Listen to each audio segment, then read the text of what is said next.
Do you like conversation on a variety of topics? Feel like no one wants to talk about the things that interest you? Tired of only hearing the same political, sports, or catastrophe talk? Yeah, we feel that way too. Join two high-functioning geeks as they discuss just about anything under the sun. We can't tell you what we'll be talking about each week because we don't know where our brains will take us. It will be an interesting conversation though, so hang on and join us. Here comes the relentless geekery.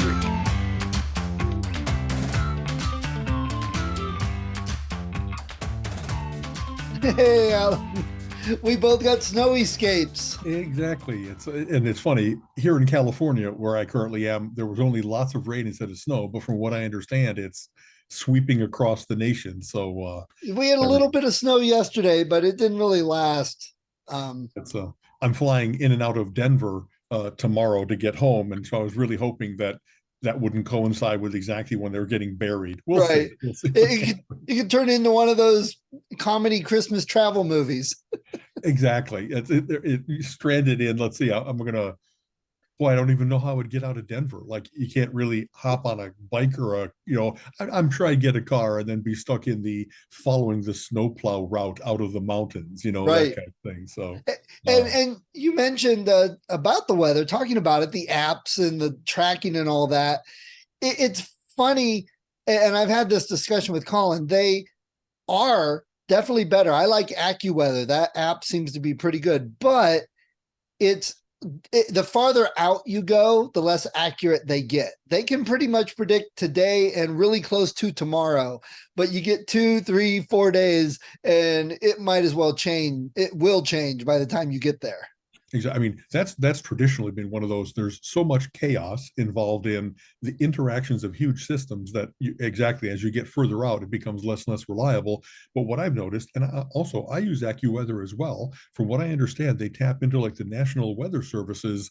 They have weather monitors all around the United States, every airport, every city, et cetera. And what I've been using sometimes is like it'll come on my phone and say the rain is going to stop at 8:11 and it'll be stopped for 45 minutes and it'll start up again. And so it's like, well, if I was going to go out and run errands where I don't want my mail to get wet or move the trash cans outside or whatever else it might be, it's just amazing to me that they can have it so pinpoint accurate. And I like, they have now where you can actually watch from the weather maps things sweeping across. Here's the front Yeah. line and all that kind of stuff. And I guess that's the power of big data. That's the power of really great algorithms. From what I understand, a lot of those things were not only come up by huge government labs. There's all kinds of amateur meteorologists that have put together the algorithms, the way of dealing with data, and that it's really been kind of a collaborative effort to get to this level of stuff, and not only, if you will, individuals in the government, but all kinds of companies really care about the weather. Like every trucking company cares about what's it going to cost me to get across and how much of a delay or even stoppage might there Right. be. Every airline, every insurance company, et cetera, et cetera. So the fact that there have been some data battles, you know what I mean? Like when somebody collects data, how much are they obligated to share it with the rest of the world? But apparently a lot of those things have been ironed out, and there's not seven different repositories for the accuracy of ocean water. And as you might imagine, Right. also climate change has had a whole bunch of how are we going to deal with this? And one of the first things that was done was we don't have accurate data going back to 1888 and so forth. And then people start proving that they do, but there's also proprietary interests in, hey, I've been using that data to actually, I don't know, plan for crops or something like that. Like the Poor Richard's Almanac quotes database might not be what you tap into, but there really Right. are people that have taken core samples and regular readings for years and decades and centuries and stuff like that. So I'm impressed at how a big problem like that has been solved and how much it helps me. When I'm Yes. And planning on travel, I can actually say, what's my chance of getting in and out of Phoenix? Pretty good. Denver? Oh, maybe not. And at not least just at this time, it could also be, you know what, though? They're saying it's going to clear up by 6 o'clock tomorrow evening. Let me call the airline and see if I can switch to a different flight. And, Exactly. That was always, for weather, for seismology, always the grail was, can you make an accurate enough prediction that people really could act on it in real time, so that, and wow, there's an earthquake coming, get to safety. Don't just hope, but actually act on it. And then then what's disheartening about that is we have perfect weather forecasting. We know that Florida is going to get hit by a hurricane. Here's exactly when it's going to happen. And people are still sitting in their lawn chair outside because Right. they just decided, I don't believe in that sciencey stuff. Oh, Whole nother oh, realm. But you mentioned about lots of amateurs and stuff have done it. I know I've got a whole collection of sensors that I can tie into my Raspberry Pi and program to. So you got a barometer, you've got a temperature, you've got a light sensor. So I mean, it can detect, oh, it's the light is fading, so and the barometer is going down, so it's probably going to snow. Or you can program that all yourself. Now, all exactly. the programmers and tech people know you can't just plug all those in and your computer does the Starship Enterprise and it tells you all of it. You That's actually have right. to program it and make it work. But there's a lot of open source apps, which we've talked about before and stuff. So, Yeah. and it's not that expensive. Well, it's very difficult to find a Raspberry Pi now. They're almost impossible to find because of all the metal shortage and production costs. Oh, I Um, hadn't thought about that. Even though it's an open source device, just the creating of them still has limitations. yeah, It takes chips, it takes metal. yeah. Okay, but wow. but the Okay. collections of sensors, it's like Yeah. $50 and you get like 80 sensors The that do whole weather kit. Exactly. The whole, yeah. wow. Yeah. So that's fun. And I wonder though, you mentioned about the data and having all this data and collecting all the data. What's the new like GPT-4 and 5 and the new AI stuff? I wonder how that's going to make any difference. Are they going to be able to pool that data for hundreds of places for hundreds of years or whatever and make better predictions? That's, what there's so much, not just anecdotal, but statistical proof that says, no matter how smart you are in your lab working diligently, you're not as smart as if you release it to the public and just let all the various different odd ideas pan out. There'll be a whole bunch of crap science, and it'll get disproved just like it should from peer review and so forth. But you can't match like that open source-ish idea of 100,000 people trying whatever comes to their mind, and the little germs of big ideas often start there. So in the way that you're talking about, I let's say I we're seeing some very, very cool, and I've just started to brush the surface of it myself, AI experiments now with, like it used to be the Turing test, right? If you can't tell in typing away on a computer the difference between the computer and a human being, does that simulate intelligence enough, natural or machine, however you want to term it? And boy, they're blowing the doors off of things that we used to thought were just the province of humanity. Now we've got the AI chatbots that really are amazing. Yeah, And yeah, we have art creating, song creating things that are really amazing. And it's funny, almost always there's like a little curve that you can see happening where they say, oh, well, here's the first results, and it sounds phony and stilted. But it's like, when you see a baby, a toddler taking its first steps, you don't see the Olympic runner in him already, and you don't dismiss them because everybody starts somewhere. right. The art that's being created is amazing and scary, because that is one of those things that we for a long time have said, well, art requires a soul, art requires real creativity. And like many things that I did long ago with Gambit, that was my AI based intelligent trading systems. um, you can simulate a creativity and intelligence by just having something try a million different things and putting in a survival function that says, doesn't matter how you start, but keep learning, keep getting better, keep Right. discarding the things that don't work and embrace the things that help you collect resources, survive longer, sprout more possibilities instead of less, so that you don't kind of get yourself to a statistical saddle, a plateau, but that you're just ever expanding outwards, and not, I'll tell you, seeing this, even the early stuff that says, give me a painting in the manner of Gauguin and make it a beach scene. And it's like, wow, I'm kind of looking at some of the, maybe this is an interesting way. As a human being, I look at some art and say, I could do that, because it doesn't seem that sophisticated. I'm so much not an artist. I really am like a stick figure guy, but I think I could daub like an impressionist.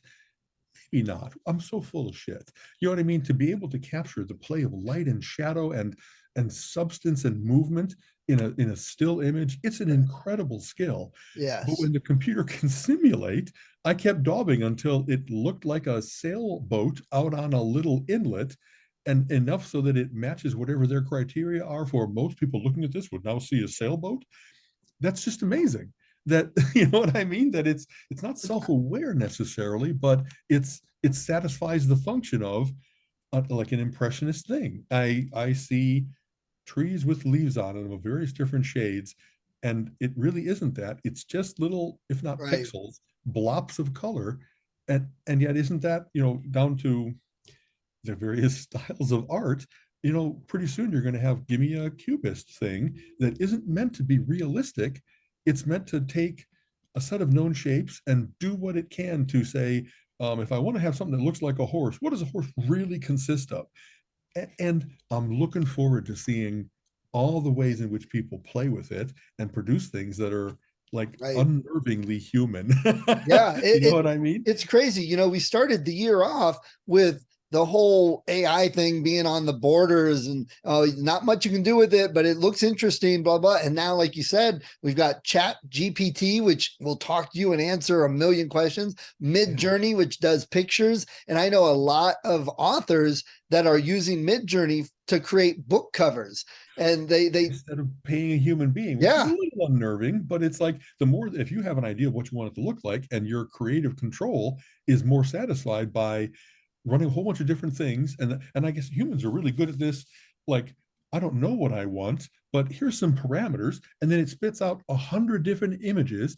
And you look at a 10 by 10 grid and you say, think that's yeah. the one that I wanted all Or, along. or And I didn't know even it until I saw it, you or know? even if you have an artist or someone that graphic designer does a book cover, they may spend 2 or 3 days and they'll get back to you and here it is, you're like, I don't know if I really like that. Well, it's going to take them another 2 or 3 days to do something completely different. At some point they're like, hey, I said I'd spend 5 hours, I've now spent 10, you owe me more money. Or you say, yes, I like this one but it needs a few changes, you got 2 or 3 more days. The Mid Journey thing, like you said, you get 100 pictures, you choose one and it say modify it. It gives you 4 more pictures based off of that one and keeps, Exactly. 20 minutes and you're done as opposed Right. to a You can couple do of something days. totally new, or you can do something that get me incrementally closer. I like that, but I want it to be even darker. I want it to Right. be even, so I maybe like many things in life are, it's not only a matter of skill, it's a matter of understanding your tools and your environment and how they all interact. So in the future, and not in right now, there already are people that the reason that they make good computer art is because they understand using a computer pen and the various different ways in which you can program textures and fills and all that kind of stuff. They don't have the hand to oil to canvas skill anymore, but they don't need it. They've developed Right. a new set of skills. And so when someone is really good at, like, I can knock out an image that you're looking for, just give me a few parameters, kind of like being a police sketch artist that is realistic enough, satisfies, instead of being perfect, we'll get to real close really quickly. That's itself an amazingly cool skill to be able to like manipulate parameters and say, how about this? How about this? And continually hone in on what Right. by questioning a human being. So, wow, I kind of, like here I am. I'm not looking for a new career, but I would love that. That's kind of like, if you're in music, you not only understand music, but when you're an arranger, you understand all the various different instruments capabilities and how they interact, and you want to have 3 strings here but 10 woodwinds here, or and more in a rock context. But that's just very cool to like abstract your way away from the individual single doing of it, to be able to see it at a bigger picture and be able to work in multiple media. And Man, it's just fascinating to me. Yeah. So maybe that's something I need to start playing around with, knowing that I'm going to fall down the rabbit hole, knowing that I'm going to be like, why is it 3 a.m? What happened there? Yeah. Oh yeah. That's, You know what I I, mean? I was playing with my phone and I got the location thing working. So it's like, oh, now what can I do? Oh, can I do this? Oh, what about that? And I think I made a comment about that. I'm like, yeah, Right. I may be up late. And that's the fun. I watched last night, Vicky and I watched a new Christmas movie on Hallmark. Okay. And it was your typical Hallmark movie. I mean, through the whole thing, we were like kind of ripping it apart, but making comments. And, Okay. I'm saying, well, here's what's, like, got introduced to everybody. I said, well, this person's going to do this, and she's like, I'm like, because it's the template. But the part that really impressed me was they had a 13-year-old girl that was a techie that was doing programming, and she talked correctly. she said the right words in the right way at the right time. And I mean, I heard there was a movie I watched where they said, well, why don't we use SQL to bring down the database? And I'm like, nobody would say that. Right. We Right. know it's SQL, but it's like really, but she used everything. I was like, wow, I'm pretty impressed with that. And before I I forget, like that too. If they're going to have, science in a movie, it's nice that it's not just science words kind of babbled out, that it right. really is, from what I understand, like Big Bang Theory, every single equation that ever appeared on every blackboard, they were all checked by the real deep, heavy physics people, and Yes. they really were, representative of those kinds of things. Not actual, they were good Yes. stuff. Anyway. Yep. Yep.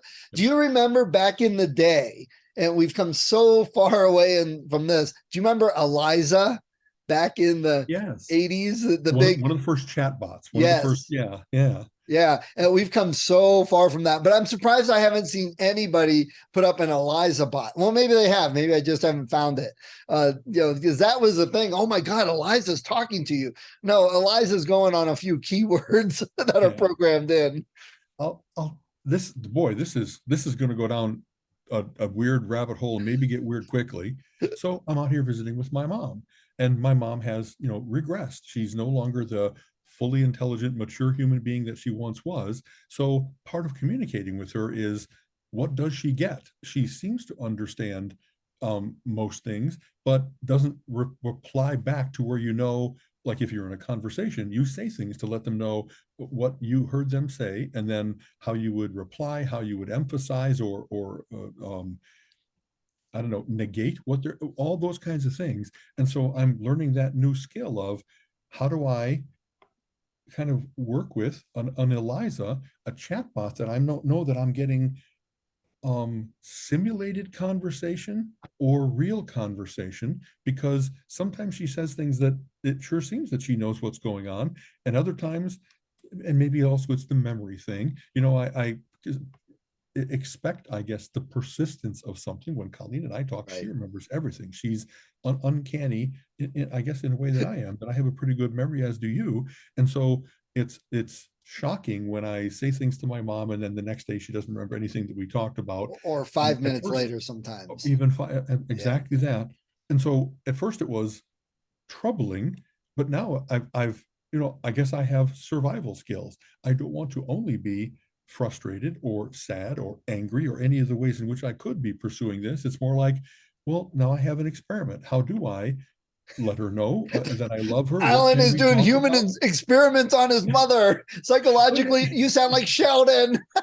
Sorry. I know that's not what you're doing. Yes, I admit it is. that Yeah, it's my own coping mechanism, is I have to make this into something kind of like humorous and interesting to me, because otherwise I know that I would be nothing but frustrated and crying out in the parking lot. You know what I mean? So plus, wow. I think everybody does that in their own way, maybe not thinking of it, but that's how our brains work. The logical, the database, that's right. You do something and look for the reaction, and you learn from that interaction. Yes, that's what other people are doing too. But with what we were talking about, and this is like the crazy sci-fi storyteller here. What about, we've got these, colander helmets that are AI infused, that interface with your brain and can connect all the pieces that aren't connecting because of the Alzheimer's, so that you do have your memory and it keeps it going, or nanobots injected into you that network over your nerves that are fraying or building up, I think is what they do. I mean, how crazy is that? Little plaques develop and stuff. Yeah, Exactly. to think of using the AI in a couple generations that is actually mimicking your brain, that we could do Michael Crichton's scanning and send you through the quantum realm, or Star Trek's transporters, because we scan down to every memory in your brain. Yeah. Boy, that's been a science fiction topic for a long time. You know what I mean? Yeah. Like, what is the mind versus the brain, and how does it work chemically versus what are the holographic, or it's hard to go into something of such complexity and not immediately go to the mystic. You know what I mean? And you don't fully understand something, it's easy to say, well, that's the soul part. You can't, but the more that we experiment and find out, well, what we were limited by was the quality of our tools. We only had a certain Right. ability to pick up electrical impulses and so forth. So I read all the time about brain stuff because I'm curious about how my mind works, and of course now about how my mom's works or doesn't, and what are the deteriorating factors and stuff like that. I remember, there are some people, as I do not have a photographic memory. It's not like I remember every incident of my life. Maybe eidetic is a better way to put it, or everything I've ever read, but I don't understand necessarily how my mind works in terms of why did it remember that. I'm always amazed at how much it does remember when I didn't consciously, actively say, remember that address, remember that exact line of dialogue from a movie, all that kind of stuff. I'm when people do have that they really can tell you, what did you have for breakfast 38 years ago, that kind of thing.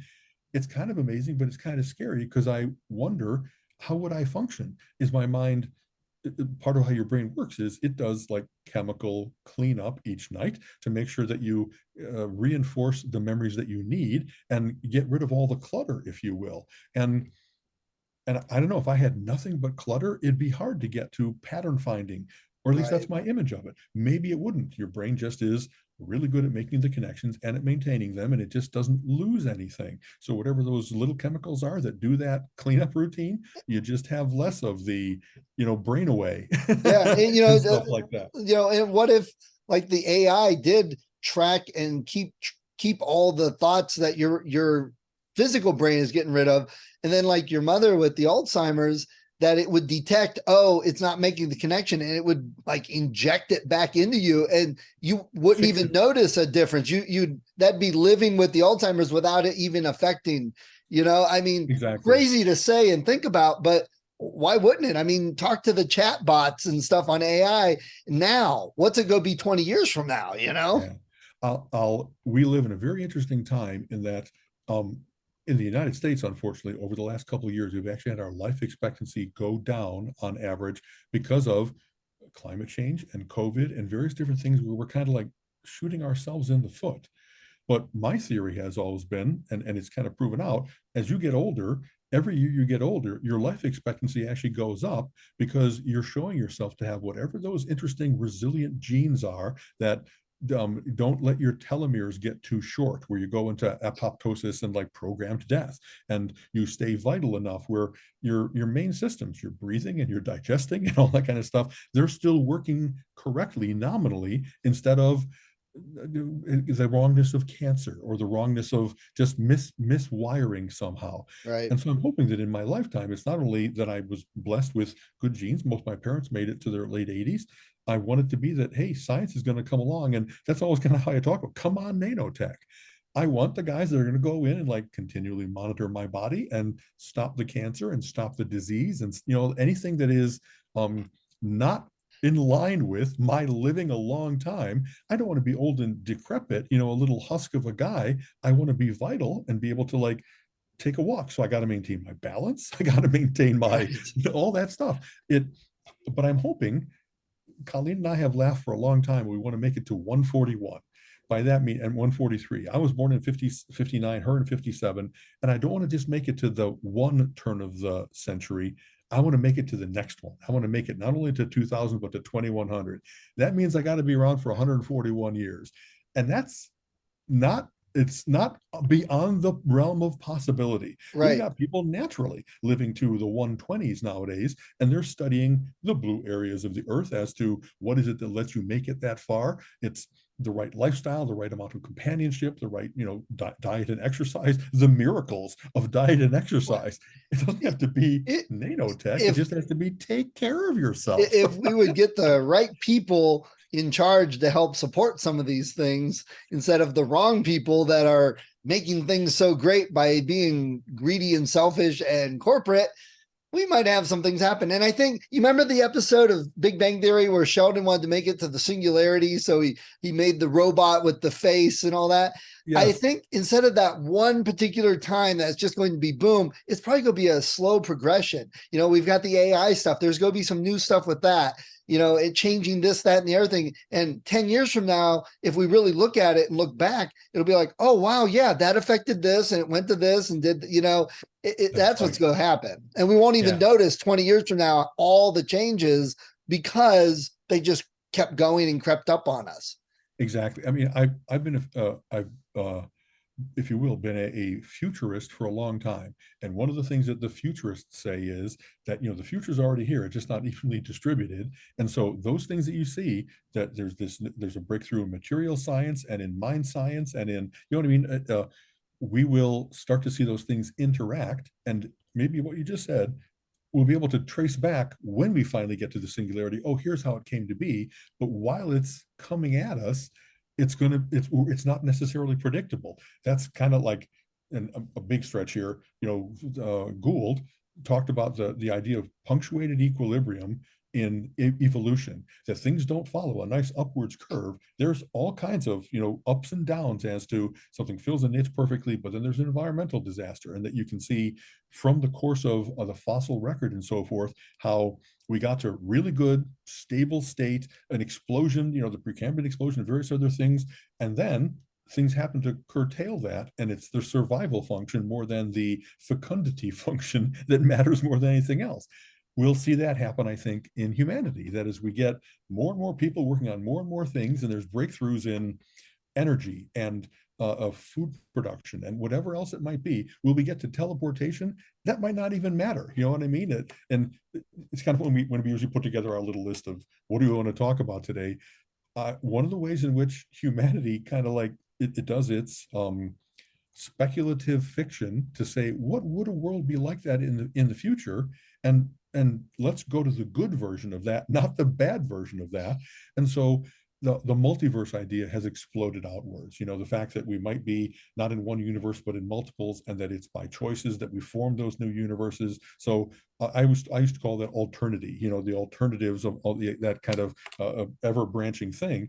But they portray that now so interestingly that instead of just being a concept, I saw a movie called Everything Everywhere All at Once, where Michelle Yeoh is it's really well done, where it's not a science fiction movie, it's just a movie, but it portrays all the ways in which her life might change. And is she actively doing that, or are there active agents working on doing that because they're the time variance authority and they want a certain future to come to be, and she figures heavily into it? And we saw that in Doctor Strange and all the various different whole universes. We saw that in Kang, the next big bad in the Avengers movies. And I go to comic books because I'm so familiar with them. There's been all kinds of ways in which we've thought, how could the future play out like that? I'm loving seeing that it's no longer the big concept movie, that we're just now seeing it as a regular way. I mean, honestly, since why am I not getting what's the name of the movie with Jimmy Stewart that everybody watches at Christmas? It's a So Wonderful Life. It's a Wonderful Life, where Clarence the Angel shows him, here's what the world would have been like without you in it. So it isn't just new now. All throughout history, they probably had that question of, what if your son had never been born? What if this disaster, you know what I mean? They talked about what's the different things that can happen, and choosing more actively to make the good instead of the bad happen. There's a place called the Global Business Network that actively did that, like was a big consultant for, here's the scenarios that we think might happen in the world. There's 15 different big factors. And if you want the world to be filled with more democracy, more food availability, less disease. You don't have to make super big changes, but you keep on steering away from the worst and towards the best. And because you can't understand all the complexity of it, you at least tweak wherever you can. And in Well, fact, there's even a but book series of books called The Incrementalists that are like that, that they aren't, I know I'm all over. I'm just so like when we talk about going back in time and oh no, I stepped on the butterfly and now we're all dinosaurs because it changed the people need to embrace that concept for you're living right now in a time where every choice you make might have some impact. So make nothing but good choices as much as you can. Choose infinite diversity and infinite combinations. Don't envelope yourself down into the one thing you have left. Keep letting the possibilities emerge and know that that's a much healthier way for the universe to be, is to continually well, experiment and expand and find joy. You know what I mean? So we talk a little bit about the quantum stuff. That's kind of one of the philosophies of that too, that, if you imagine good in the world, it actually helps create good in the world. It's kind of that same thing. And what you said about people controlling and doing best, the guys that are like controlling the things, you got to watch. I mean, that's how Tony started the Civil War behind people's backs. He thought it would be better this way. And, that caused the whole Marvel Civil War that got started. So exactly. The fact that there really are people that are trying to manipulate things, and seemingly what you just said, really, it's for a profit. It's not to make the world a better place. It's not to make a better future. It's not to save more it's to make lives. my thing better, but it's very insubstantial and materialistic. Right. And what I always hope is that because there's multiple people that are trying to do that, and they have to be at odds, it can't be, there's not, I don't, cabals kind of can't exist because someone will always cop to what's going on behind the scenes. The reason there's not really an Illuminatus is because we would have found out. And as much as they attempt secrecy, but I just count on the fact that there's going to be competition of those various different visions for the future, that we won't go to one world order because not everybody agrees with the one world order. Right. And you can't do it by force. It's such a combinatorial explosion of things that are going on that in the big scheme of things, we've had terrible dictatorships in place for 10 and 20 and 50 years, but in 5,000 years of human semi-civilization, nothing has lasted to where it didn't eventually break down. Entropy kicks in, human nature kicks in, the crazed leader, they aren't immortal, they eventually die, and nobody else is as crazed as they are. They try to keep it in the family, if you will, but you know what I mean? I Yeah. have some confidence that those things will fade, and so it will fade for Putin. It will fade for Kim Jong, etc. They It will, will but fade. human nature just means there'll be the next new different one to rise up somewhere and take their place. And it could be that, but I'm hoping, like, I know we just had the big G7 meeting where it said, these are all what they call like liberal progressive democracies, because right now, so far as we're able to judge, that's the best way to run the world, to allocate resources, to keep the most people safe, to let them continue into where their ideas can impact the future. It isn't from a brutal dictatorship. It is, you've seen the horrible, t-shirt where it has the pyramids. Slavery gets shit done. Like, ha ha ha. You know what I mean? Wow, we have I haven't for seen all of that whatever one. we've attempted with terrible slavery, if that's all Wow. that they have to show for it is big piles of rock, you know what I mean? That it hasn't created it's a losing game, even though some people will perpetually play that game because they kind of can't have to. Their minds are screwed up, and they are that dark triad of narcissism and Machiavellianism. You know what I mean? Right. Like they, But we have to even combat even even that. saying, this is the best model, keeping people happy and doing this, you get the certain people that then see that as power and they take over, and then you run into the same issue. Well, we control and who we think should have it, and you bow to us or you don't get this. I mean, I'm being very cynical with that, especially now a week before Christmas, but Right. it's human nature too often. I don't think it's everybody. And that's the other problem, is you see this, and especially now with seeing the bad news all the time, is we think that's what everybody's like. That's what the whole world's like. And it's really not. You still run into good people and people that do the right thing, but it's more of a micro scale locally because they don't focus on it at the macro level. That's one of the things you said, human nature being what it isn't only that there are that set of megalomaniacs that are determined to take over. There's all kinds of people that are determined to, they believe in the concept of democracy, the concept of representational government. And it's kind of funny, the really nasty cynics call that, there's such a tendency towards coming up with a bad name for a good thing. So they call that the deep state.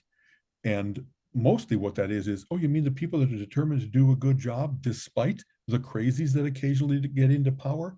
There was just a fascinating article, and either Wired or the New Yorker or Atlantic, about the transition between Trump's team and Biden's team. And as compared to how everything had gone from Obama to Trump, where, we have 200 plus years of the American system that says it happens this way. We don't have armed insurrection and revolution as a way of transferring government. We turn over the reins of power cleanly and fully, and we continue our system until the last time.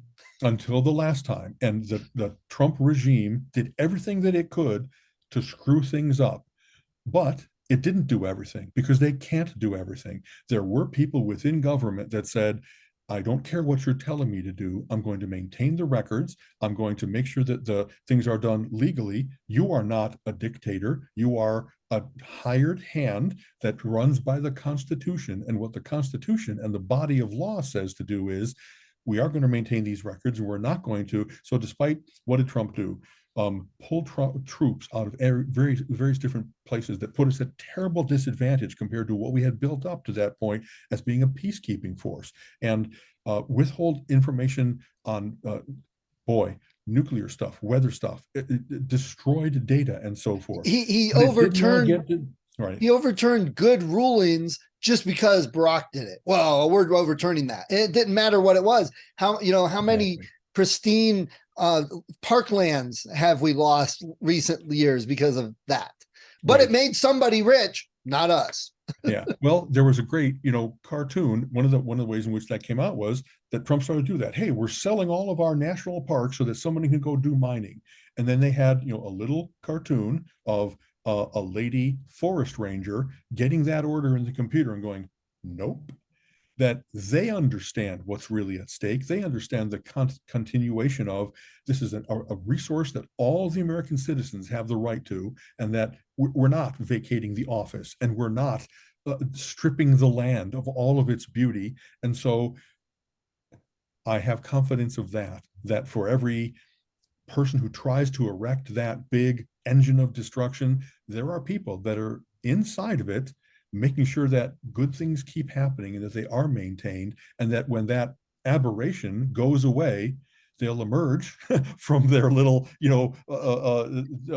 foxhole they had to take shelter in and say, don't worry. I did indeed hold on to these things. I didn't break the law. I stopped the lawbreakers from getting away with it. Yeah. You know what I mean? And here's a slightly different tangent, but something I've looked at a little bit.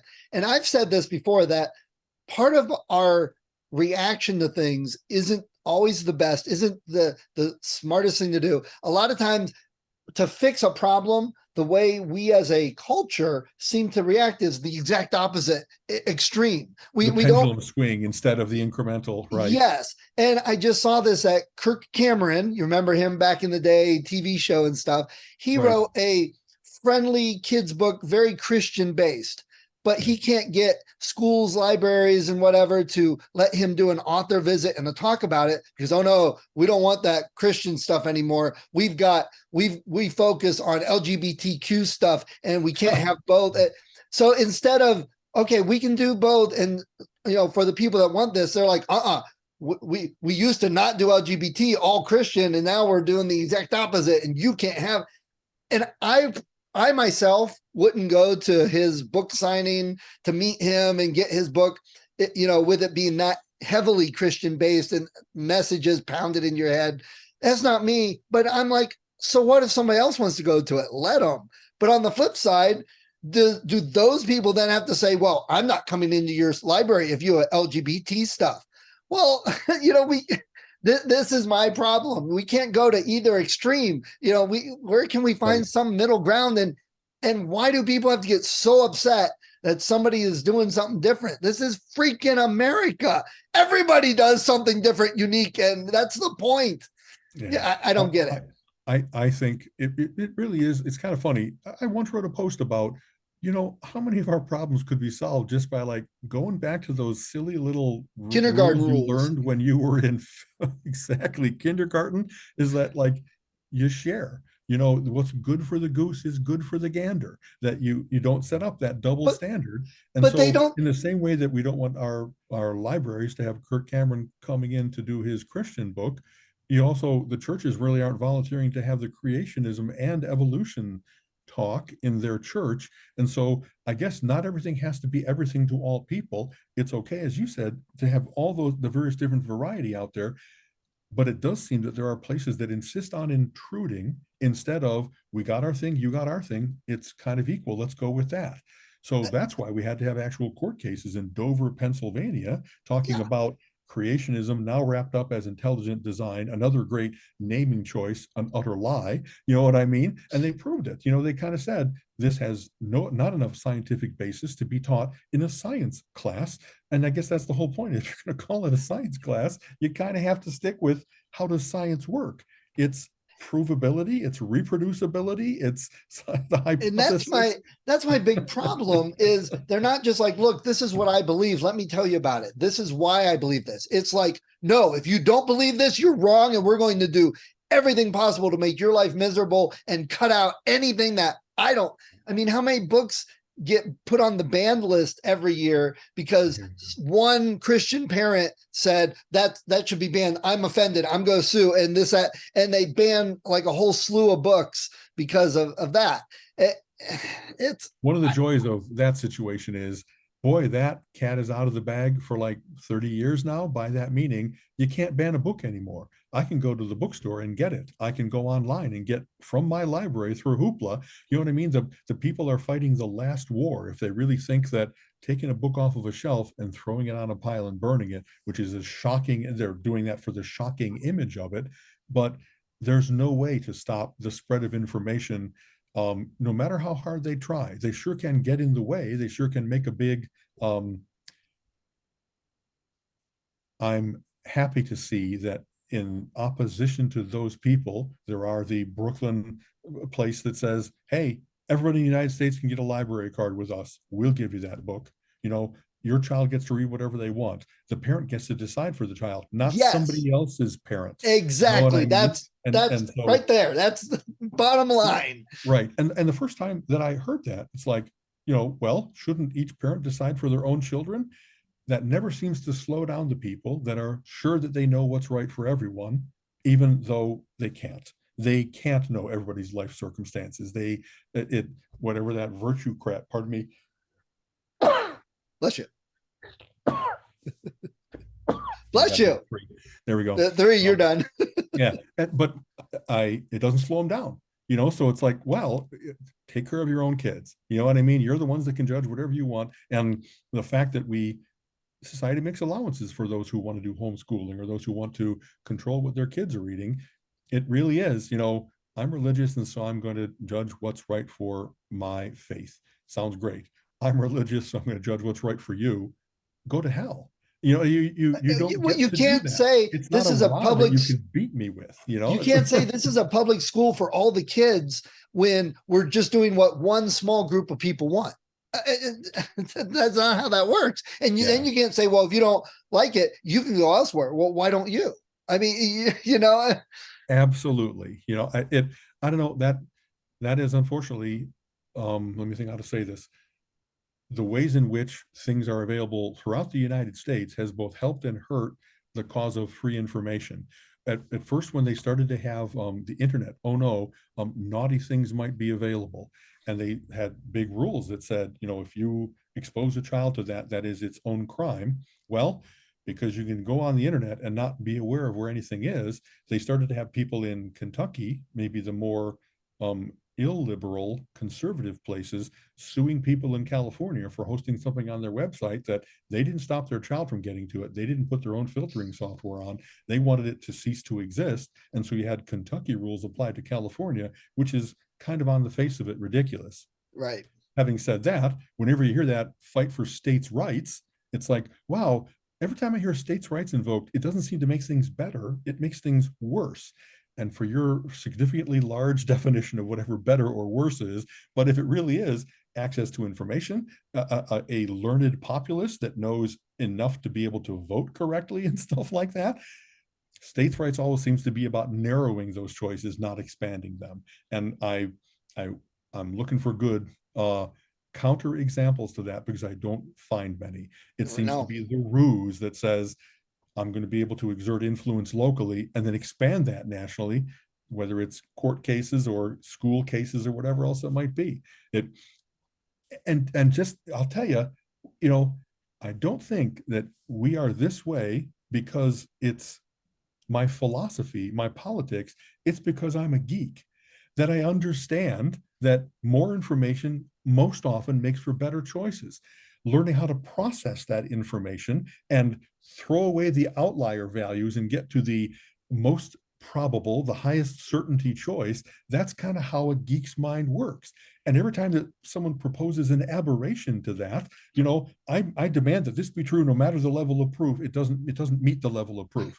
Well, no, thank you. You know what I mean? Come to me with what I am affected by, how I think things work, and we'll have that discussion. But I don't want to go into your whatever your Thunderdome is of because I can yell louder, because I can be more intolerant, I win. No, I'm not going there. And I'm going to do what I can to prevent you from expanding your Thunderdome to affect more things. Because progress comes from science, and better future for humanity comes from science. And it's not only between science and faith, it's just how your mind works as to, do you make a decision and then find facts to support it? Or do you look at all the facts and come to a conclusion? And I like the latter. It has to be that way to get to where, if you want to have people understand and agree, it has to be those things that we can all understand and agree on. And if from the word go, this is provably false, your first statement, your tenet of your belief isn't sufficient to get other people to believe as you do, I don't know, I don't care whether it's true or not. The odds of it being true are so small. You know what I mean? I don't go with the long odds bet. I go with the high probability bet. And I like reality. I don't like the supernature. I like nature. Right. You know what I mean? Right. Oh, well. And I've said this in the stupid extreme is, well, I don't want anyone talking about football because that triggers me. It makes me have bad feelings from the football players picking on me in high school. So don't talk football. And I don't want my kids talk football because I think that's teaching them the wrong thing. So take it out of the schools.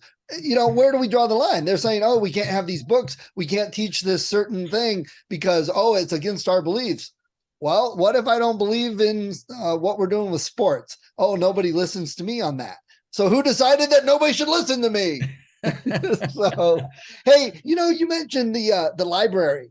I got an email from the Cuyahoga Library. It's 100-year celebration. They've got 3 special library cards that you can pick up. That's cool. Okay, so I have an existing one. I'll have to go for one of the anniversary guys and get a replacement. Exactly. Yeah, nice. It does happen. Kind of like when we go into this hibernation mode, I really tend to go visit libraries and say, give me the stack of comic books that I didn't read this year, of the graphic novels that have been collected. I just did that. And one library, Lakewood, is a really good library, but it's not enough.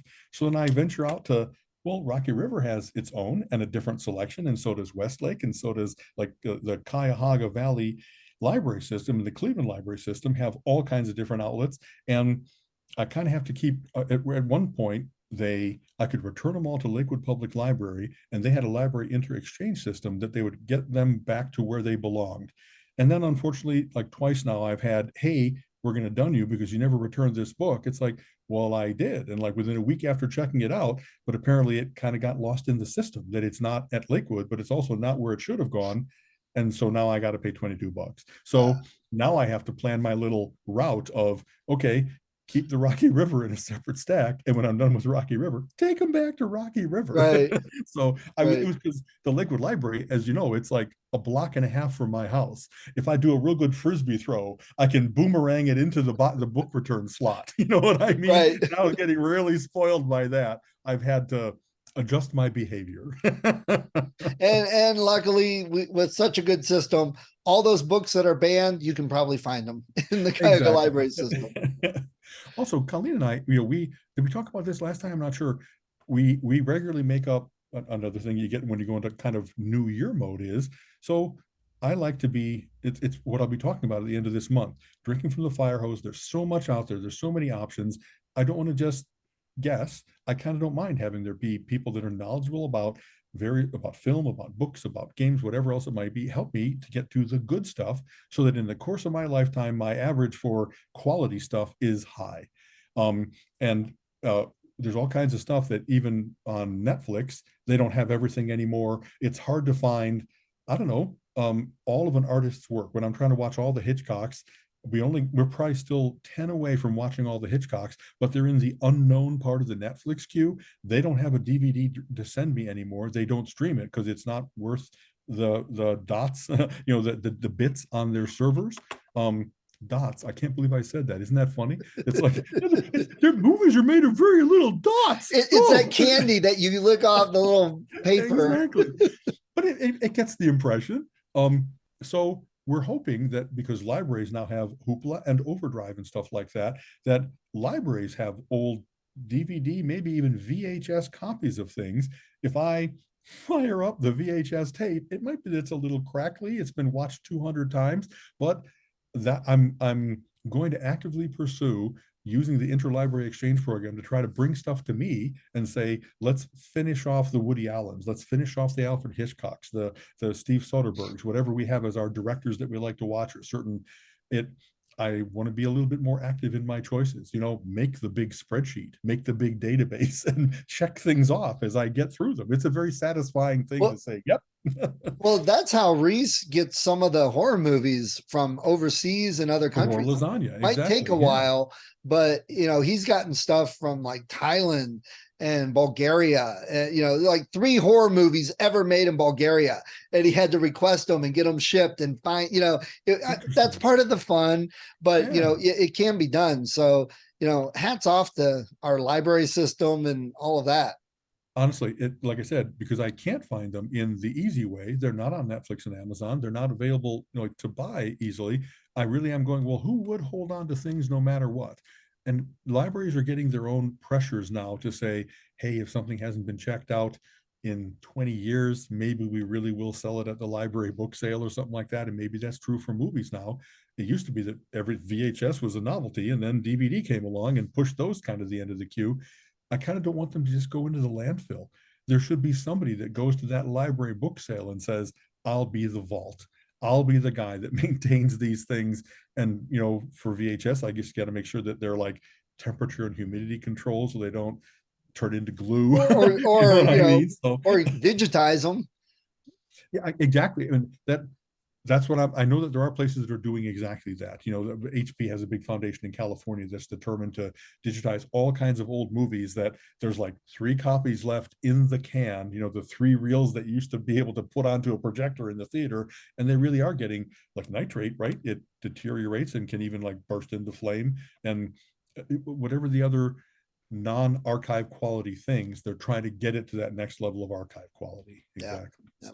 So you mentioned also about coupons, and so we do. It's holiday season, and more and more people are shopping online. And I think you may have seen my post that I ranted a bit about why Amazon is winning. It's because the other places just can't compete at how good it is. That's right. Things arrive on time, without fail, at a good price. Right. And before I say that, the return system can be terrible if it's not. Yes. So. Walmart was horrible. Amazon is wonderful. Before I say that, I almost forgot. I was going to get you for Christmas the Back for Blood game so we could play online because it's cross-platform. Me, my cousin, you, whoever. Okay. But it doesn't work on Macs. I'm like, what the heck? This is 2022, folks. Macs have powerful machines. Why are we not putting it on there? I do run Windows 11 under emulation. I have Oh, Parallels, and right, so right. I don't know if what that'll do for it. Because I don't play online games where I'm worried about lag and latency. I usually play like Civilization, like we've laughed about. You know what I mean? That I But go into but my you own have a little room. much better internet than I do. I do. I have gig internet, and I do have, my M2 Mac Mini is like the fastest personal computer in the world, even with the overhead of that emulation. It really might be. So even if it's only available for Windows, I might be able to run Well, it we still, should try as it. as long as if what'll happen is the few things that I've not been able to run have been it specifically checks for graphics boards, certain characteristics of the machine that I emulate at a high level, but it might not be exactly what it's looking for. And so I might still have installation and execution Right. issues. We'll see what happens. Okay. So, Sounds good to okay. me because I think that'd be fun. Those games are awesome. It's Okay. the successor from some of the same people of Left for Dead. Very So, cool. very Yeah. cool. I So, have, when you've mentioned it, it's like, oh, I'll give that a try. Okay. yeah, yeah. It's more about just chatting with everybody online and playing because it's cooperative, not competitive. Right. So Right. I like that because I'm no good. My kids were beating me at competitive FPS when they were 8. So It's, it. I had a good friend, Dave, who, when the first person shooters came out, he just had the thing where he had the incremental movement, that pixel by pixel movement with a mouse, that he was so much a sharpshooter, a run and gunner, all those things that I just wasn't as good at. And so after a while, it's like, well, you can take me on a bud run, but I'm going to kind of slow you down. I never had done this before. I would just watch him once in a while because he was so good at handling the multi-tier round the corners, listen, and I couldn't keep up, and it was frustrating to be like, all right, pick up my body again. You know right, what I mean? right, Please don't yeah, loot me. You know what I right. mean? So anyway, the shopping, you mentioned the coupons and all that. And I Right. kind of chuckled because right before you sent that message, I had purchased something online and then I got an email saying, hey, you're getting so many reward points or whatever through Microsoft system. And I'm like, oh, great. Okay. But I laugh because we have so many people learning to be fearful about their security and their privacy and all that. But then they're like, oh, coupons, I can save $3. Let me give you all my information. Right. Track my movement all over the Yes. web in order to get safe. So I had honey, and it has been so useless in comparison to what I thought it was going to be that I'm thinking of turning it off. Multiple things, like, I bought a t-shirt, and I'm thinking, well, there might be, for this particular company, coupons out there. So I'll just go into the browser and put in, Lithograph, it's coupons. And where the places they send me to, I've had really bad luck with. None of the coupons they should work in December don't work. It's various different character strings. One in particular said, hey, we've got 10 different coupons. We'll try them for you automatically and find the best one. And then that's the one that says, well, let us install this at like the deepest level of your system so that we're Right. tracking everything that you do with your keyboard. It's like, that doesn't sound too suspicious. Maybe I don't really care about $3, like you were just saying. So I kind of want that to be a cool feature that I could summon it. Hey, I'm just about to buy a bunch of stuff from Amazon, and maybe it's available somewhere else, or maybe I've gone, of course, other than Amazon, and we check to see if, I don't know it, but this candy place or this book place or whatever else might have a coupon out there. And I kind of want it to be that I pull the trigger instead of it automatically running in the background all the time. And Right. I'm looking Right. for that, and I'm not seeing it necessarily. No, those are very sketchy things. And I know somebody the other day said, oh, you should sign up for this app.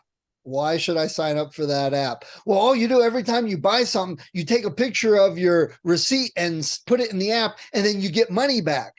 Why would they do that? Well, that's what they do. Why would they do that?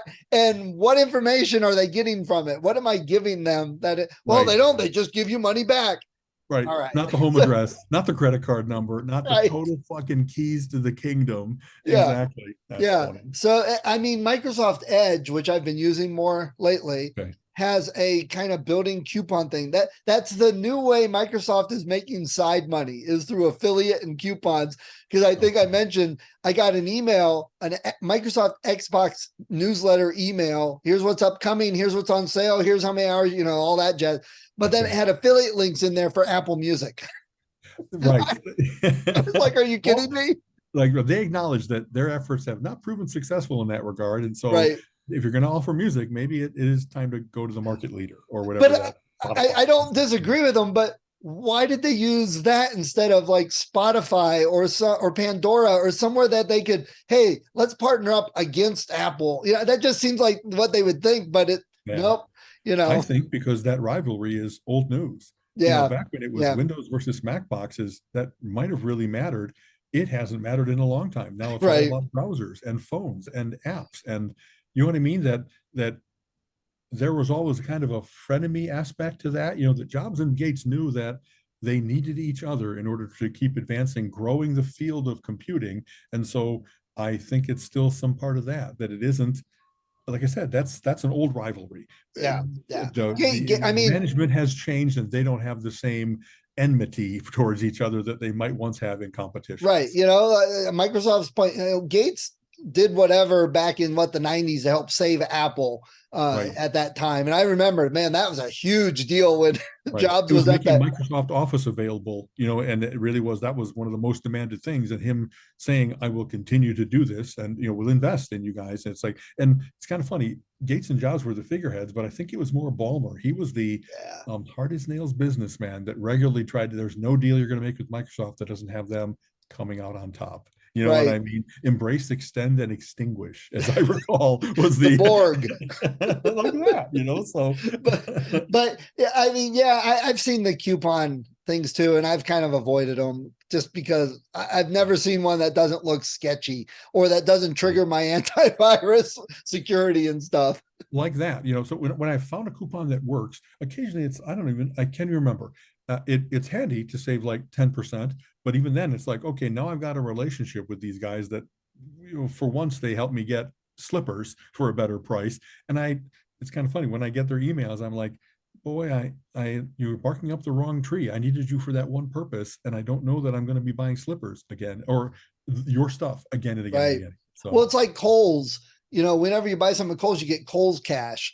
And it's like $10 to use only at Kohl's, but only on these certain days.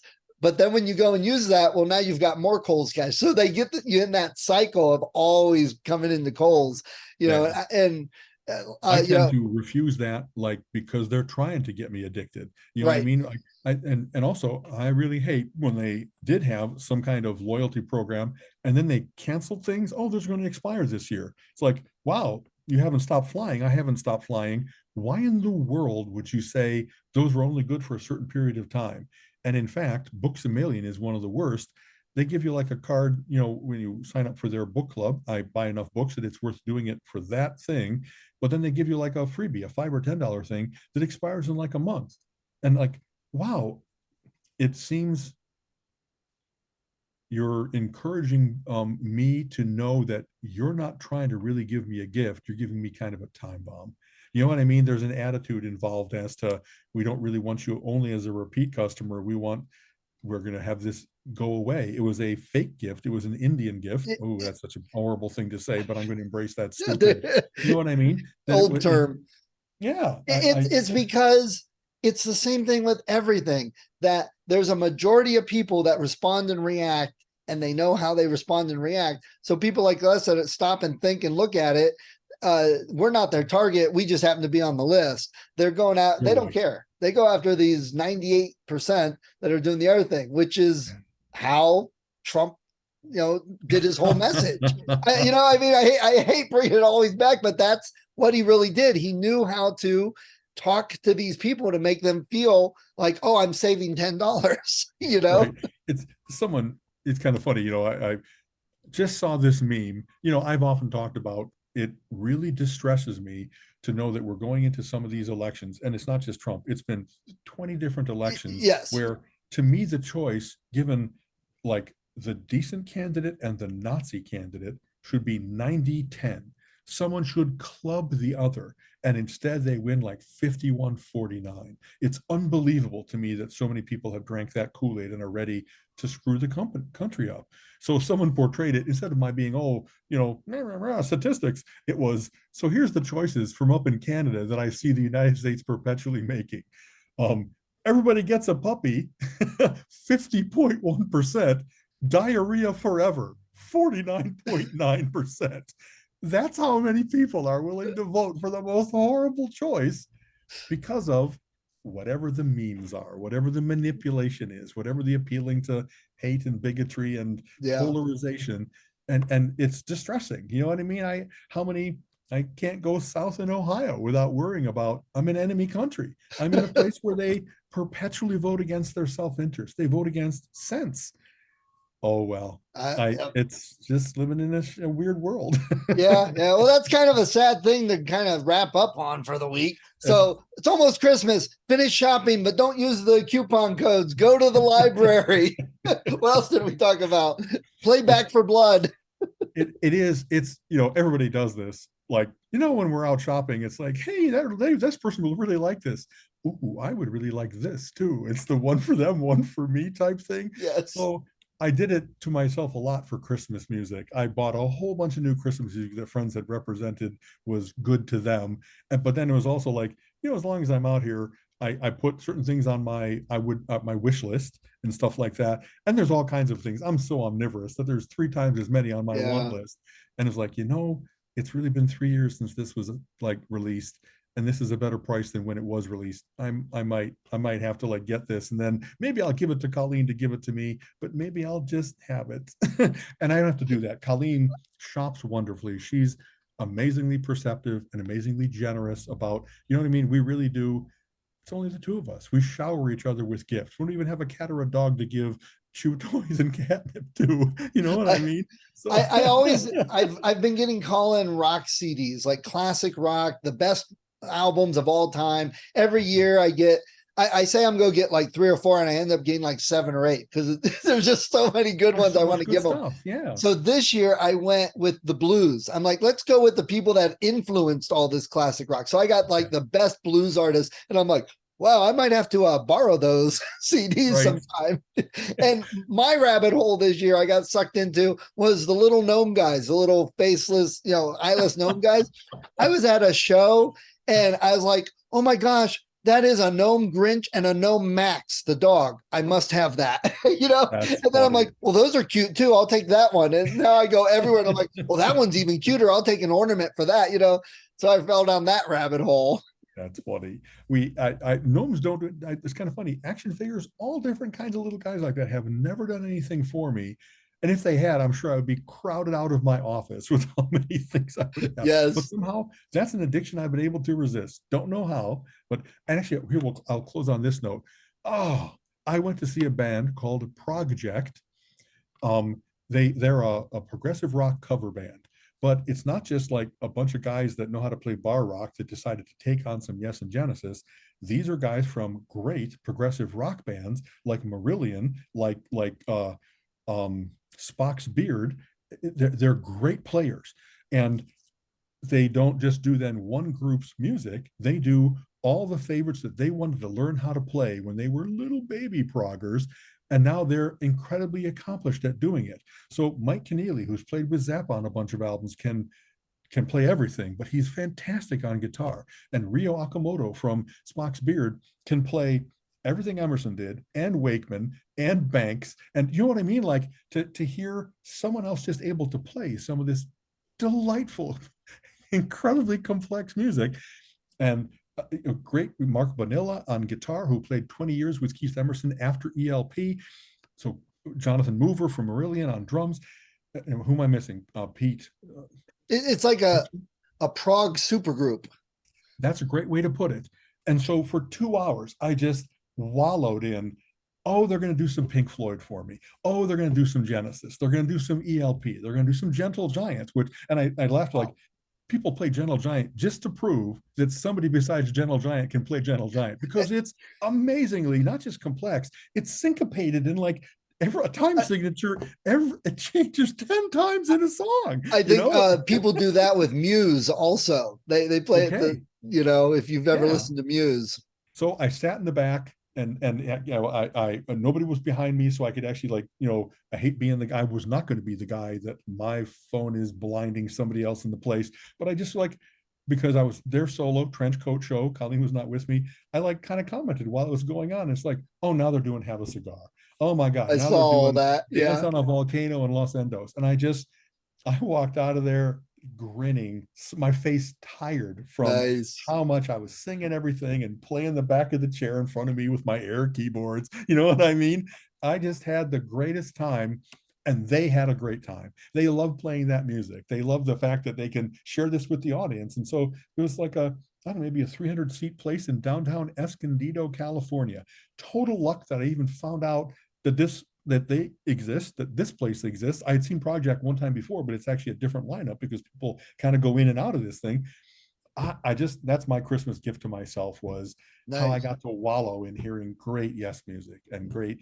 Oh man, it was great, great, great. Yeah, it sounded like So it. I saw you posting, and I'm like, oh, he must really be enjoying it if he's posting like every song. exactly, especially, you know, when you see a band and you kind of have expectations of what that band's most often played things are, and once in a while you get a wonderful surprise. There was no predicting what I was going to hear that night. It was like, what do they like? And of course, you know, any prog song, like hearing them do Firth of Fifth and having it sound great. Wow. Oh man, it really was. I guess what makes a concert is part of that. You don't, like, when you go to hear a complete album, once in a while that's not as much fun for me because I know the album listing. I know exactly what's going to happen next, and it's satisfying, but it doesn't have that dopamine hit of, oh, they're I, playing. You know what I I want mean? a live show. I don't want a recreation of what the album sounds like. I can That's a great listen way to to the put it. album. I want something different. That Exactly. I say that about Poison a lot, is that they've done the exact same show for the last 20 years. So Yeah. Yeah. 25 or 30 years now, Right. so it's And like, yeah, they did these songs, like, they sound just like they should, but just enough vamping and just enough, you know, improvisation and just enough different intro outro that it was, everything was surprising and yet high quality. So hats off to them, man. You know, nice. I think Jonathan Mover is the prime haha mover behind getting this all together.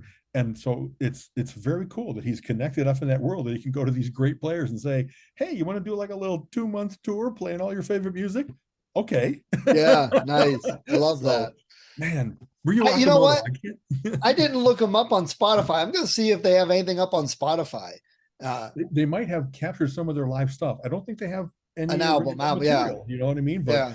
But anyway, I they're, went to a thing at the Akron called Christmas Groove, and yeah. it's a bunch of local Akron musicians, and it's all Christmas music. But they were fantastic arrangements. They did a Okay. great job. These are professionals, not just some hacks. They Right. involved the community in some of it. They had the local drumline band, See, and that's cool. it was great. It was like 2.5 hours of music with a 10-minute intermission. Wow. And it was all to raise money for the local food bank. They didn't get paid. They didn't take any money. It Yeah. was So you free brought, to like, get in. you know, canned goods as Yeah. donations and stuff like. See, that's very cool. Yeah. So Yeah. I'm like, Yeah. what? This would be easily at the Civic $30 ticket. So there you go. There's my ticket price. Put it to Yeah. the food bank. I bought a CD. It was just. I'm like, I'm going next year. Yeah. Wonderful. It's says it's free, but I'll make sure bring ticket price money to give to them for what they're Yeah. doing. They used to Make do you. that in Chicago. They called it like Toys for Tots or something like that. And the Yeah. donation requested was a toy that they were going to give out as Christmas gifts. And I went to that every year at Yeah, the. the Goodyear blimp hanger, they put up lights and stuff, and they have Toys for Tots. The Okay. Marines collect it, and you give them the toys. And Santa was there, and he had a wonderful outfit. And they had the blimp there, and everything was lit Very up. cool. So yeah, we used to Wonderful. do that in martial arts. I had a kickathon where people would give us 10 cents per kick, Yeah. and we would do 500 kicks within an hour or something like that. And they were different types, and we'd raise money for Toys for Tots. Yeah. Very cool. That is, you know, like you said, to end on a good note, there's all kinds of beautiful things going on at Christmas. People really are generous. They really are willing to share their talents. It's I Colleen and I'm heading home tomorrow, and then I'll have all the way through Christmas, you know, without having to make another trip to California until January. And I'm just looking forward to let's go to the neighborhood and see the pretty lights. Let's go to the Christmas concert. You know what I mean? Let's go Yep. caroling. Let's see if anybody wants to go caroling, and we'll go to I don't know. I really enjoy the Christmas season, and I'm glad that it's not Colleen and I have both had times in the past where we worked up until December 23rd and a half. Jobs were tough, travel was tough.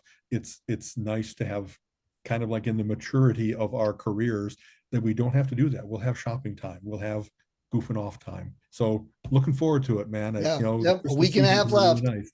And oh no, we might get snowed in and have to, like, you know, binge watch something while sipping hot cocoa. Oh no, cuddling on the couch. Oh no. So we'll see what happens. We've been watching the Santa Clauses on Disney, the new Tim Allen Santa Claus TV show based on the movies, and it's been okay. It's not been bad. Okay. I'll have to, like you said, I have to look into the Hallmark movies and see, you know, even if they're a lot the same, there are some that are better than others. And so I'll see what I can find, you know. Yeah, I can send you, I'll put up a list of a couple good ones that I like, because there's only a couple. Right. We got to watch Die Hard. It's a Christmas movie. I already did. And I watched Lethal Weapon while I was wrapping presents. I always do that. So and then Polar Express, I've been watching that on Christmas Day lately. That's great. Colleen, as a gift for a friend, just made a Christmas ornament that is Hans Gruber falling out of the tower. You know, you know, that one. So well, you know, it's a Harry Potter movie, because you got Bruce Willis going around a tower being chased by Alan Rickman. That's the joke I saw going around. That's very good. Yeah. All right, man. Right.